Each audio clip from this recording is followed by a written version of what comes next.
Pemirsa, nanti malam kita semua akan menyaksikan debat perdana Pilpres 2024 dari KPU Republik Indonesia. Debat perdana ini akan berfokus untuk calon presiden dengan tema pemerintahan, penegakan hukum, HAM, pemberantasan korupsi, penguatan demokrasi, peningkatan layanan publik dan kerukunan warga. Sejauh mana para calon presiden dan wakil presiden mendistribusikan isu ini selama masa kampanye berlangsung? Kita akan membahasnya bersama dengan pakar komunikasi politik Universitas Nasional Lely Aryani. Ibu Lely, terima kasih atas waktunya. Kami ingin tahu bagaimana Ibu melihat komitmen program kerja ketiga pasangan calon saat masa kampanye, khususnya di bidang tema debat kali ini, yaitu penegakan hukum, pemberantasan korupsi, penguatan demokrasi, dan lain sebagainya. Bagaimana narasi-narasi yang mereka sampaikan untuk melancarkan program kerja ini sesuai dengan tema debat? Oke, sepanjang kampanye berlangsung itu memang saya melihat ketiga pasang calon ini belum begitu mengelaborasi tentang tema-tema yang dibicarakan pada malam ini. Karena mungkin momen-momen pertemuan yang mereka gagas itu pada kelompok-kelompok pemilih yang mereka kunjungi, temanya berbeda-beda. Jadi mungkin kemarin kita mendengar banyak hal yang sudah mereka sampaikan termasuk soal stunting misalnya.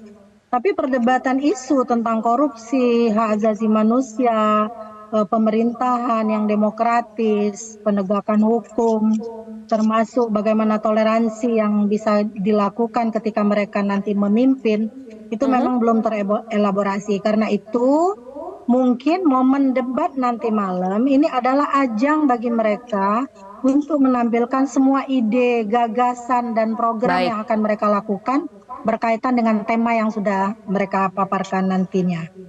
Baik, Bu Lely, kalau dari ketiga pasangan calon yang Bu Lely lihat selama ini, calon mana misalnya yang paling banyak mendistribusikan isu-isu mengenai penegakan hukum, HAM, pemberantasan korupsi, dan juga penguatan demokrasi, dan juga tema-tema yang berkaitan dengan debat nanti malam? Karena memang kan ada pasangan calon yang setiap hari rutin berkampanye, namun juga ada yang tidak memanfaatkan masa kampanye begitu. Nah, dari siapa saja yang paling banyak mendistribusikan isu ini kalau menurut Ibu? Ya, pertama memang Anies nampaknya ya pasangan urut nomor 1 itu diuntungkan dengan positioning mereka sebagai pasangan yang ingin melakukan perubahan. Tentu saja karena perubahan itu maka distribusi pesan yang mereka lakukan, terutama pesan-pesan komunikasi politik yang mereka pertukarkan kepada audien yang kebetulan ketemu dengan mereka dalam kampanye itu, tentu akan sangat berkaitan dengan perubahan itu. Maka perubahan itu juga berkaitan dengan tema yang akan mereka paparkan pada malam ini. Tentu saja tentang bagaimana mereka ada kelompok yang masih dibungkam, kritik yang masih tidak bisa berlangsung, pemerintah bagaimana lembaga-lembaga hukum dilemahkan misalnya. Ini adalah bagian yang bisa dijelaskan oleh Anies dengan sangat leluasa karena positioningnya memang perubahan gitu.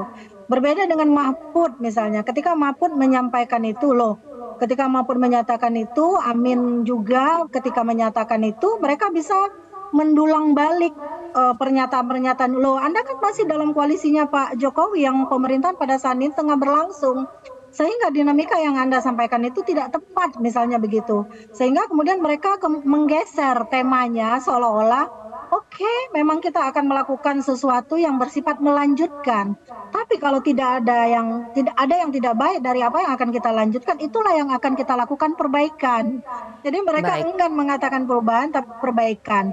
Jadi sekali lagi saya ingin mengatakan karena positioning Anies adalah perubahan, maka Anies lebih nyaman untuk menyampaikan banyak kritik, program yang kemudian akan menyempurnakan apa yang akan dia lakukan ketika dia berkuasa dibandingkan dengan rezim yang ada pada saat ini gitu.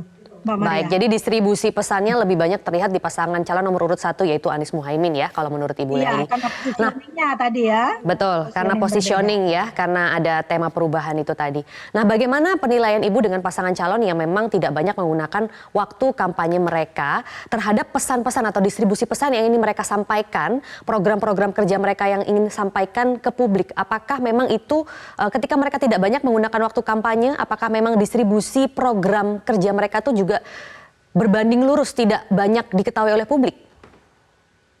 Ya, ini juga menjadi pertanyaan banyak teman-teman ya. Kalaupun mereka misalnya dari kelompok tertentu yang tidak menggunakan tema kampanye mereka itu sebagai bagian dari apa yang harus mereka lakukan ketika saat berkampanye, tapi realitasnya elektabilitas mereka juga tetap tinggi gitu loh.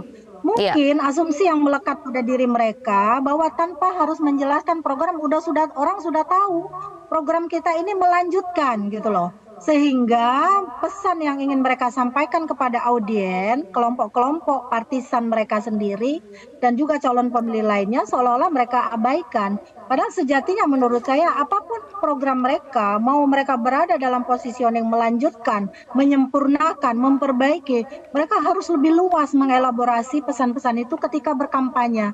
Ini kan baik. tidak, ini seolah-olah yang lebih penting itu hanya soal bagi-bagi susu, sehingga program lain tentang demokrasi, perluasan bagaimana memahami dinamika penegakan hukum, ini Iya. juga tidak dielaborasi terlalu tuntas. Saya khawatir Mbak Maria, nanti ketika panelisnya juga pertanyaannya bersifat kuantitatif, maka kita juga tidak akan mendapatkan informasi yang lebih banyak tentang tema ini.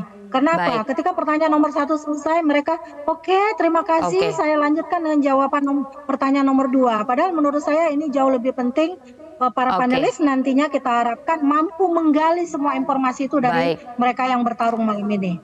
Baik, terakhir Bu Lely, apakah debat-debat ini bisa membantu undecided voters atau yang belum menentukan pilihan yang berjumlah saat ini 28,7% akhirnya menentukan pilihannya? Ya, belum tentu juga. Karena bagian dari undecided voter yang terdeteksi oleh Kompas pada hari ini adalah juga bagian dari 2 kelompok. Yang pertama kelompok yang memang waktu itu menjadi golput, yang kedua memang mungkin swing voter. Jadi Oke, mereka yang intinya ingin memilih orang-orang tertentu yang hari ini akan berdebat, bagian dari dinamika yang mereka sampaikan mungkin bisa memancing naluri politik para calon pemilih yang masih dalam kelompok undecided voter, tapi tidak sepenuhnya menurut saya. Apalagi baik. party ID juga masih rendah ya, kalau nggak salah berkisar tetap sampai 6% saja. Itu Baik, yang kita terjadi nantikan Mbak ya Maria. Bu Lely akan seperti apa jalannya debat nanti malam. Pakar komunikasi politik Lely Aryani, terima kasih sudah bergabung bersama kami di Metro Siang. Jelajahi cara baru mendapatkan informasi. Download Metro TV Extend sekarang.